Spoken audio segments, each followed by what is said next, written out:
It may seem like Apple is behind the competition a lot of the time. The company appeared to be slow to developments like widgets, bezel-less displays with camera notches and screens with high refresh rates. And with the iPhone 16 Pro, it appears to once again be late to the party, bringing generative AI features and a real button for the camera to its 2024 flagship. But if you will allow me to play therapist for a moment, I think it's not that Apple is slow, I think Apple is cautious, perhaps overly so. Caution on its own isn't a bad trait, in fact, it could be considered thoughtful rather than rushed to the cutting edge with its peers. Apple delivers, usually finding a slightly different approach that is often an improvement on what's out there. Just look at the Vision Pro headset or Apple Silicon, or even the iPod, the iPad, and the AirPods, which were far from the first of their kind when they launched. With the iPhone 16 Pro, the focus is on cameras and Apple Intelligence. The problem is Apple Intelligence isn't quite here yet. We can test some features in the developer beta that's currently available, but that's not necessarily the same as the experience the public will get when the update rolls out in October. It's not unprecedented for new iPhones to launch without some marquee features, sure, and thankfully there is still plenty that the iPhone 16 Pro brings. From camera control, the Fusion camera, and other video related updates to slightly bigger displays and iOS 18, the iPhone 16 Pro and Pro Max are intriguing successors, even absent the wanted intelligence features that are still to come. I am getting deja vu. Looking back at my review of the iPhone 15 Pro, I see a picture of that phone and its predecessor lined up by side to show just how much thinner the bezels are. Apple has once again trimmed the borders on its flagship phones, but while doing that enabled it to reduce the handset size in 2023. This year it allowed the company to cram in larger screens without much change in footprint. The iPhone 16 Pro and Pro Max displays have increased in size from 6.1 inches and 6.7 inches up to 6.3 inches and 6.9 inches respectively. Both handsets have grown ever so slightly too, by just under 1mm in width and about 3mm in height. Basically, the iPhone 16 Pro and Pro Max are a hair wider and taller than their predecessors but maintain the same 8.25mm profile, and yet in spite of this minimal change, you won't be able to keep your old cases if you are upgrading from an iPhone 15 Pro to an iPhone 16 Pro. Not only would the cases not quite fit, you'd also need something with either a cutout or a sapphire crystal and conductive layer to be able to use the new camera control. Of course, Apple sells compatible cases, as do some third parties like OtterBox, so you have plenty of options. I have spent most of this year's hardware review season remarking how Samsung and Google's flagships feel like iPhones, and I have now reached a strange inception point. As I have been comparing competing phones for this review, I have been surrounded by about a dozen handsets from all these different companies on my couch, including last year's iPhone, the Galaxy S24 Plus, and the Pixel 9 Pro and Pro XL. Trying to figure out which one is the iPhone has become more confusing than ever, as they all feel similar in build. The best way to verify at a glance is looking at the camera arrays or my wallpaper. All that is to say that the iPhone 16 Pro feels similar to its predecessors, which is what these other companies have been attempting to emulate. Apple would be right to feel flattered by this imitation, and yet I have to wonder if it's time to do something different. Google's Pixel 9 Pro is actually a whole 6 grams lighter than the iPhone 16 Pro at 221 grams, and I'm absolutely smitten by its rich pink hue and shiny edges. Though I like the new golden desert color for the iPhone 16 Pro, I do wish Apple's premium flagship had more fun and vibrant exteriors. That said, I do love the base iPhone 16 in pink, teal, and ultramarine. Arguably, the biggest change to the iPhone 16 lineup, not to mention the iPhone 16 Pro, is the introduction of camera control. This is a button on the right side of the device which has touch and pressure sensors on it to enable greater control with swipes and semi-presses. One of the things this was supposed to do was let you push slightly on the button to trigger focus, similar to what half pressing a DSLR shutter button would do. That function won't be available at launch, so I can't say if it's effective. But by the large, camera control is a very Apple approach to a feature that has been around for years. From phones by Sony and Nokia with dedicated shutter buttons to Android handsets with hardware-based double-click shortcut, the notion of quick access to your camera without having to fudge with the screen is a popular one. For good reason too. I've hated having to swipe or long press the icon on my iPhone's lock screen in the past, and even though I could set the iPhone 15 Pro section button to open the camera, it just wasn't positioned well and I'd have to give up my mute button. So, Apple isn't breaking new ground with its hardware shortcut for a frequently used app, but it does do a few things differently. With the touch sensor, you can swipe on it to tweak things like exposure, zoom levels and tone, and the half press still works as a way to select options or go back out of menus within the camera control interface. In theory, it's a nice way to make changes in the fly. In reality, there are a few issues and they largely have to do with placement. The button sits a little farther from the base of the phone than I'd like, so my fingers have to reach a bit more to press it, whether I was in landscape or portrait mode. This wasn't usually a problem when I had both hands free and could steady the iPhone with my other hand and readjust my grip. But if you are trying to take a quick shot with just one hand, the button's location can feel unintuitive.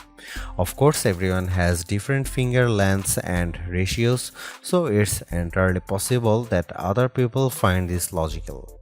It also depends on your grip. If you are cradling the bottom of the device in your palm, it's harder to maneuver. If you are covering part of the screen and reaching out for the button head on, it's slightly easier to use camera control.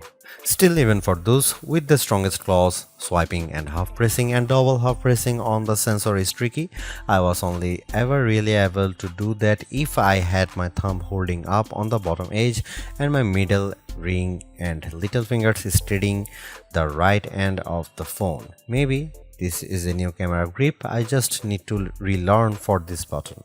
The awkward placement is a minor gripe compared to what I found most annoying, the button's touch sensor.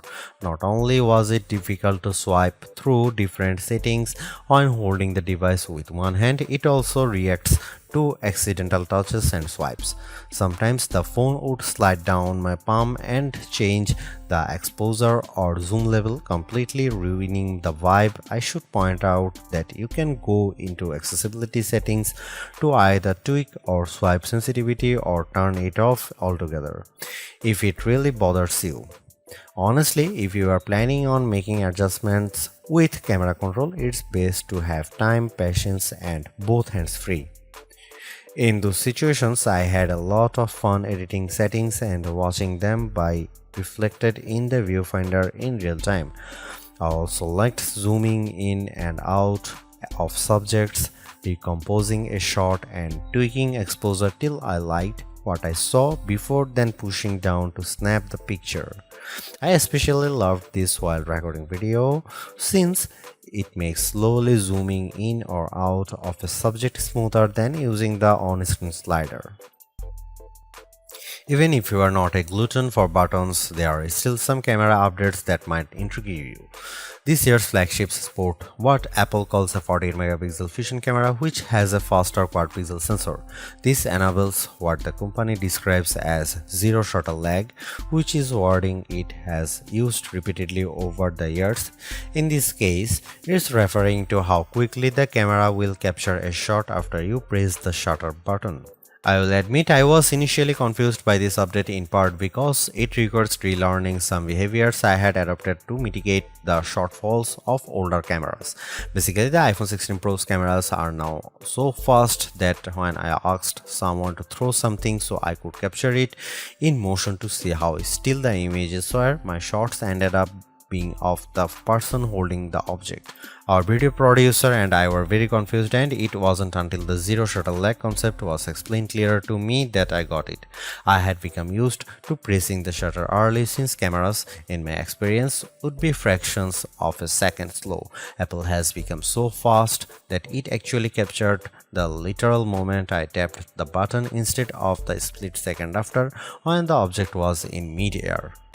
Depending on your mood, the new photographic styles can be fun or serious. Apple's tweaked the built-in camera filters to not only offer more options but give you greater control. Due to how the company has refined its processing each year, there is also an improved depth map captured when it detects a face in the scene. This, combined with a greater focus on color science around skin tone, has led to what might be my favorite new iPhone 16 feature. Whether I shot them in portrait mode or not, photos of people what I took using the iPhone 16 Pro were a dream to edit. Simply switching between the standard, natural, luminous, quiet or ethereal styles already resulted in improvements to be colors and shadows, but I could also tap on each thumbnail to access the new editing touchpad and drag a dot around. This let me more precisely tweak the hues and contrast levels, and an additional slider will let me adjust how warm the image was.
Apple's caution is sometimes warranted, especially at a time when mistrust of AI-generated content runs rampant.